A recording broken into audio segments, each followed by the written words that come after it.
Hey, we're back with another episode of What's Tea with Tyra. So, for today's episode, it's called Stay on Track. And so, we're in Esther 5, verses 2 through 4, and they read When he saw Queen Esther standing in the court, he was pleased with her and held out to her the gold scepter that was in his hand. So, Esther approached and touched the tip of the scepter. Then the king asked, "What is it, Queen Esther? What is your request? Even up to half the kingdom it will be given you." "If it pleases the king," replied Esther, "let the king together with Haman come today to a banquet I have prepared for him." Whew. Okay, so let's see. Let me tell y'all first off, I love the book of Esther. It's one of my favorite books. If you've not read Esther, read it. Okay, so I'm not going to give full background, but I'm going to give some understanding. So basically, Esther has been tasked with saving the Jews. Like, she was called to use her influence to save her people. And so it's been known, it's very much so known, that you cannot approach the king unless the king calls for you. So if the king doesn't call for you, you just don't see him. Even as the queen, if he does not call for you, you won't see him. And it's been X amount of days and the king has not called for Esther. And so she basically said, you know what? If I perish, I perish. That's one of the famous quotes of Esther. If I perish, I perish. I'm going to go. I'm going to approach the king and we're going to see what happens. So here you see she approached and he held out the gold scepter. So when you hold out the gold scepter, that just means that he's found favor with you and he ain't going to kill you. So if he ain't hold that scepter out, it's over for you.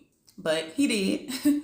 And so not only did he hold the gold scepter out and she didn't die, he also goes as far as to say, "What is it that you want? I will give you up to half my kingdom." Like, what? So not only am I not dead, I can imagine being Esther standing there like, "Lord, please don't let me die. Please don't let me die." Now she not dead, but also I could get up to half the kingdom. Come on now. But what did she do? She stayed on track. She asked for the banquet. That's it. That's all. She knows she was here for a reason. God called her to do what she was called to do. She ain't asked for no rings. She ain't asked for no perfume. That's what they wanted back in the day. She stayed on track and said, "No, I'm going to do what God called me to do. I'm just asking for this banquet." And I'm not going to say no more. Read Esther. It's a great story. Let's just say that God did exceedingly and abundantly. Okay. All right. So what's tea here? Okay. So first thing, when God calls you to do something, just do it and do it quickly. So again, I'm not going to tell y'all the full story, but she fasted. She did a fast. She called for a corporate fast. And then after she fasted, she said, I'm about to go ahead and go to the king. If I perish, I perish. It is what it is. But stay on track. Do what God called you to do and do it quickly. So she did it. And then once she did it, part two or point two, God does more than we can ask or imagine. Not only did she not die, but the king said she could get up to half the kingdom. Come on now. And then three, even when she had the opportunity to get up to half the kingdom, sis only asked for what God told her to ask for. Sis stayed the course, stayed on track, and said, "Nah, all I need is this banquet." And again, read the story, you'll see how it ends. So again, in essence, when God calls you to do something, do what God called you to do and know that he's going to do exceedingly and abundantly.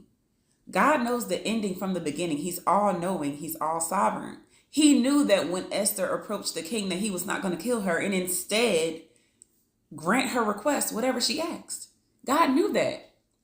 But we would have never known the outcome if Esther wasn't, scared or afraid or took her time to go to the king knowing that there's a chance she might die. She did it.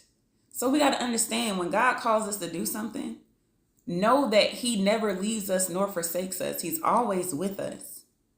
And that there's a lot of lives connected to what he's calling us to do. So the longer you wait, the longer you waste time. So when God tells us to do something, do it.